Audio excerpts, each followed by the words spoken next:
Once you've turned in your panel measurements to me, we then get the rest of your materials ready. After you've come to pick those up, it's time to finish your fence. Taylor's going to go over the steps that you'll need to know in order to finish your fence, as well as explain the panel breakdown sheet and how to read those so that you know which rails go to which panel.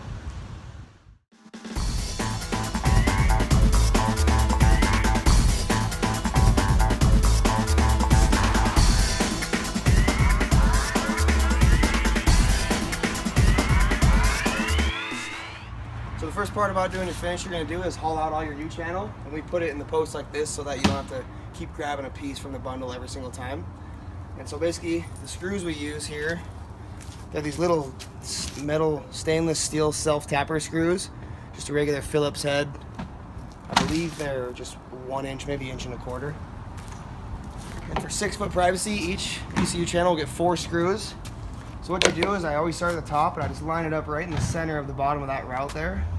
I just throw a screw in the top, make sure it goes all the way flush. And then you go down to the bottom.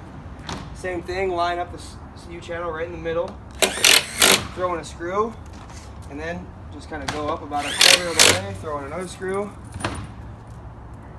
and then throw in another screw. And then, again, it's convenient to have the U-channel just right here on the post for you, so you can just go right down the line and get them all installed. So same thing, line it up centered, at the top, come down to the bottom, center it again, and then throw in your 2 more screws at about every 1/4 of the way. And then your panel, after you're done with all your channel, your panels are ready to start popping rails in. Basically figure out which rails go in which panel, because you're going to have 2 separate numbers, and I'll go over that right now. And so basically, so we see here we have a 66. So you're going to go look on here, and in the on center measurement, you're going to find your 66. And the actual rail you're going to want to put in that panel is a 65. Now, the reason it's shorter is because it just gives you a little more play within the post itself, so that all your rails will go in easily. You know, so then you'll just go down the line. You know, so your next rail is a 69. Find your 69, 68 goes there. And sometimes you'll have numbers that are grouped within 2 inches of each other. Like here we have this everything between 72.5 and 71.5 in one. So all 3, you know, these 2 are 71.5, so those are going to be here. They'll be your 70 and 3/4 inch rails. So sometimes they're grouped only within 2 inches, though. They'll never be grouped within more than that. And then that's basically how you lay out all your rails.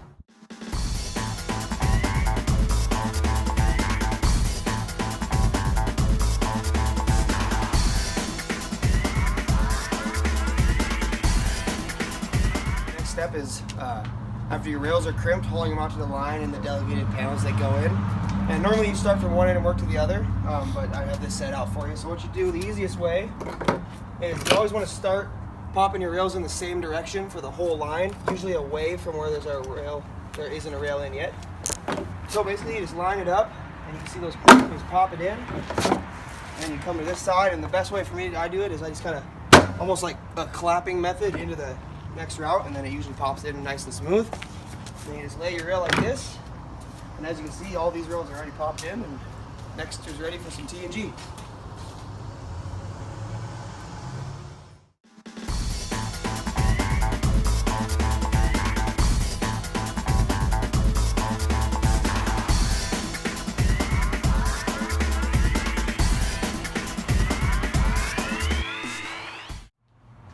So next, after all your rails are popped in, you're going to pack out all of your T&G, and usually we put them in stacks of 6, basically per panel, because it's about 6 foot on center.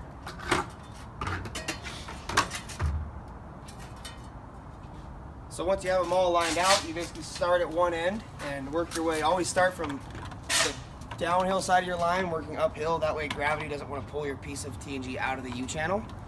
It's pretty simple. You just start with your first piece. Get it in the U-channel like that. And sometimes the U-channel is kind of tight, so you have to start from the top and slide it down in, but usually with a full piece you can just slide it right in like that. And just basically start paneling. Now, make sure your tongue and groove is locked in, and make sure your pieces are all the way down in that bottom rail.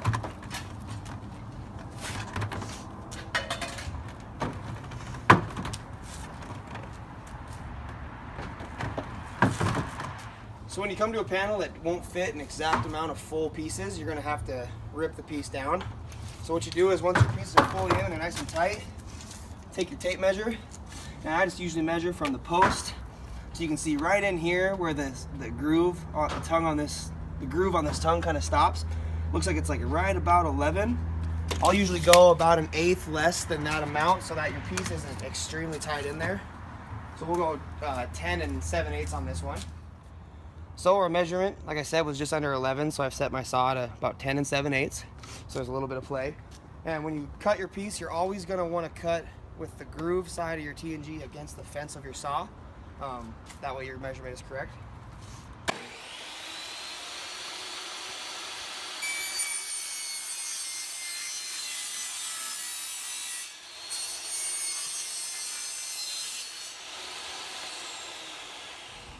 So now I have my piece, I just ripped on the table saw over here. The easiest way I like to get the piece in, I take my last full piece out and just set it aside for now.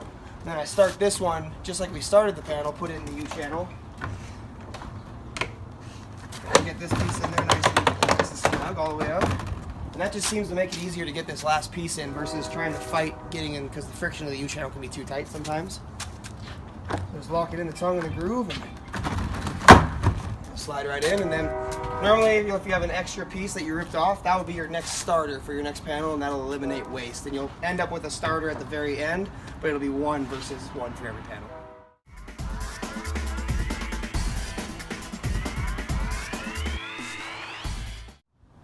So after your T&G is all done, building your panels, next step is going to be putting your top rails in. So the easiest method for this is I always start on the uphill side, just like we did with T&G, and pop back into the downhill side. It just gives you more play that way. So you're just gonna it's kind of hard to explain. You just kind of got to get the right angle there and kind of get it hooked on the top of the route, and then put it as far down on the T&G as you can so it's nice and flat. Then you should be able to slide it right in. Then you come back this way, same thing, just line it up with that route and slide it in. Sometimes if it won't quite go in, if you just give the post a little tap like this, it'll make those catch. And I always slide it as far that direction as possible. So when I come to my next rail, there's no rail in this side yet, so it's gonna give me more play to slide my rail in and then pop it back in this way. So again, same thing, get it on your T&G, kind of hook it on the top of the route, put it down as far as you can. You're not gonna be able to all the way, obviously. Slide it in, same thing. Sometimes you gotta line it up. If you have to go on the other side, the bottom of the rail will sometimes catch, but that's okay. Just go over and pinch it in, and slide it right in. And then just do that all the way down, and then you're all finished other than caps.